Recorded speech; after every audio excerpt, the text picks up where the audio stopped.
Както казва Шекспир, целият свят е сцена и всички хора сме актьори. Добър вечер, аз съм Дейвид, а вие гледате предаването Истински лъжи. Ако ме чувате, значи сте пред телевизорите. Останете там, за да видите какво е сила. Кой я притежава и има ли тя почва у нас? Ще разберете също така, коя е истинската армия в България. Какво е любовта? Любовта предполага добронамерено отношение, а не агресия. За агресията е необходима сила. А за любовта подхожда нежност. А какво е сила? Какво е сила? Какво е сила? Какво е сила? Какво е сила? Нямам представа какво е сила, но звучи чудесно. Силата е власт. Необходимост. Силата може да бъде всякаква, по-важно е кой я притежава. Любовта е сила. А според тебе какво е сила? Не ми отговаряй. Аз ще ти кажа какво е сила според нас. Виж. Власт имащите са силни хора. Не толкова силни заради влиянието си, колкото влиятелни заради силата си. Така е било и в древността. Водача на племето е най-силният от всички.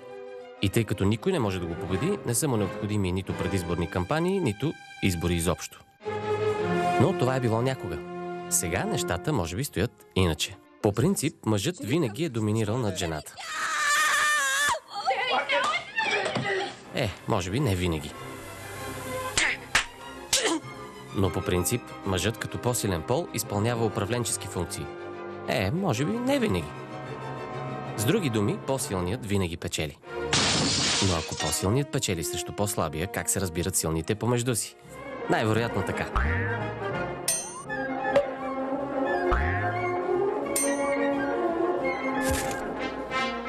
Сега и ние ще предизвикаме един сблъсък. Ще изправим този силен мъж пред една друга сила. И да видим какво ще се получи.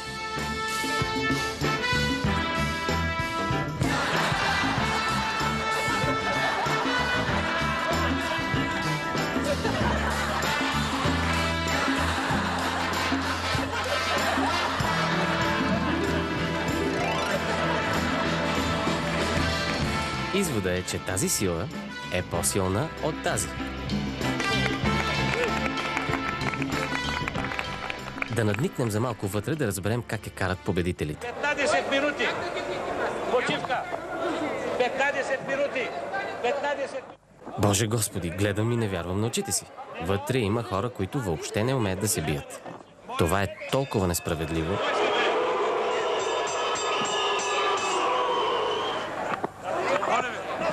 Аз не мога да си позволя тази несправедливост да продължава и ще взема мерки. Реших да въведем в тайните на бойните изкуства онези народни представители, които все още не умеят да се бият. Уважаеми дами и господа, моля на вашето внимание, парламентарен боен клуб "Не съм съгласен с теб". Това е бъдещето на България. Необходимо е да се мисли и в перспектива. В момента те не просто тренират. Те събират средства за курса на обучение по бойни изкуства на депутатите слабаци. Колко благородно от тяхна страна. Това са истински бъдещи депутати.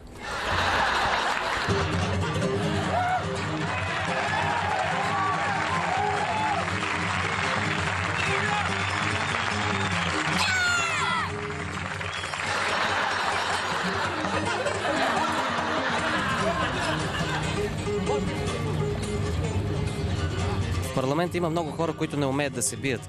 Тези, които са различни от Павел Чернев и подобни, те не умеят да се бият. И ние сме много загрижени.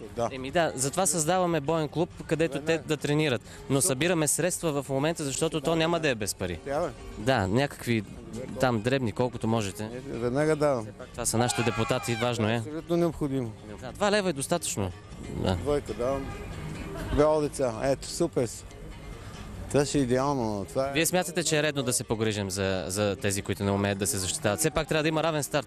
Трябва да имат естествено равен старт, всички да бъдат подготвени. Много хубава инициатива това. Ето, виж. От малки трябва да се отчитат. Това са бъдещите депутати. Абсолютно. Аз ги виждам вече. Едните вляво, едните вдясно. Народът обожава своите политици и го доказа. За обучението по бойни изкуства на депутатите славаци събрахме сумата от 2 лева и 17 стотинки. Парите са напълно достатъчни, защото всички знаем, че депутатите се ползват от привилегии във всичко.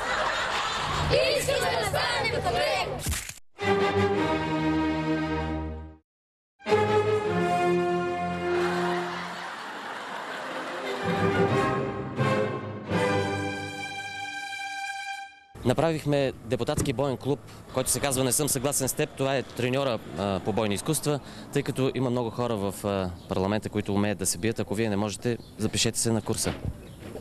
Да, добра шега. И ще се запишете ли? Приветствам ви.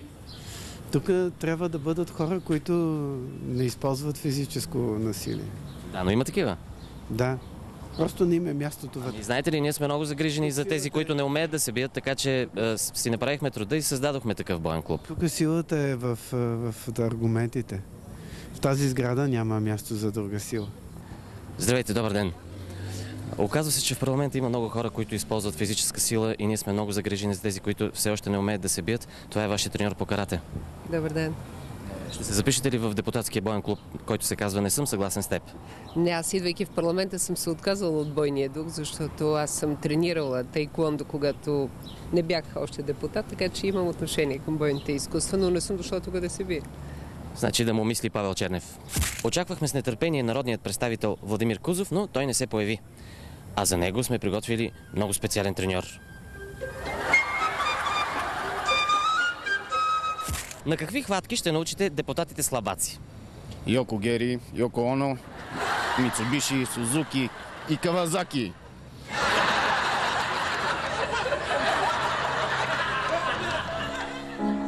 На времето депутатите се биеха само помежду си, не посягаха на гражданите.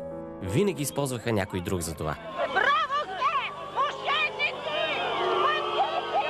Недоумъци! Сърданци! Видима! Видима! Много ви Сега, уви, нещата се промениха. На излизане от телевизия СКАТ бях причакан от депутата Павел Чернев и още 4 бодигарда и ядох пердах пред входа на телевизия СКАТ. Лично от Павел Чернев? Да, той беше главният участник в екшена. Той тогава се изживяваше точно като шериф. Понесох някои щети от това. А онези смелчаци от вас, които желаят да премерят сили с депутата Павел Чернев, могат да заявят участие за турнира по канадска борба на нашия имейл адрес pavelchernev@abv.bg.